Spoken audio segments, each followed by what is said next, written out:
હવે આગળ વાત કરીએ તો સાબરકાંઠા જિલ્લાના પ્રાંતિજ ચિત્રની નર્સિંગ કોલેજ ખાતે 9 દિવસના ભગવાન ગણેશની મૂર્તિનું વાતે ગાતે વિસર્જન કરવામાં આવ્યું હતું। પ્રાંતિજ રેલવે સ્ટેશન વિસ્તારમાં આવેલ જ્ઞાન યોગ એજ્યુકેશન એન્ડ વેલફેર ટ્રસ્ટ સંચાલિત ચિત્રની નર્સિંગ કોલેજ ખાતે ભગવાન ગણેશની મૂર્તિની સ્થાપના બાદ 9મા દિવસે સવાર સાંજ આરતી ઉતારી પૂજા અર્ચના કરવામાં આવી હતી અને રોજ ભગવાન દુંદારા દેવને ભાવતા ભોજન જમાડવામાં આવ્યા હતા અને 9મા દિવસે ભગવાન ગણેશની આરતી ઉતારી હર્ષોલ્લાસપૂર્વક તેઓને વાજતે ગાજતે ડીજેના તાલે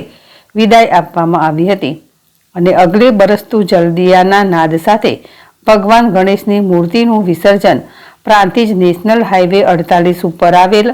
માર્કંડેશ્વર મહાદેવ મંદિર ખાતે આવેલ બોખમાં કરવામાં આવ્યું હતું। તો આ પ્રસંગે કોલેજના ટ્રસ્ટી A.K. પટેલ, ચંદ્રિકાબેન પટેલ, કોલેજના principal doctor Narendrabhai Sharma, doctor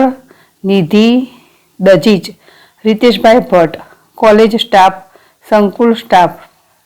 સહિત સ્કૂલ સ્ટાફ, કોલેજ અને સ્કૂલના વિદ્યાર્થીઓ સહિત લોકો મોટી સંખ્યામાં ઉપસ્થિત રહ્યા હતા।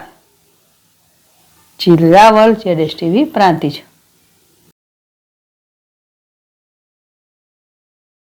ચિત્રની નર્સિંગ કોલેજની અંદર આજથી 9 દિવસ પહેલાં ગણપતિ બાપાને અહીંયા લઈને આવ્યા અને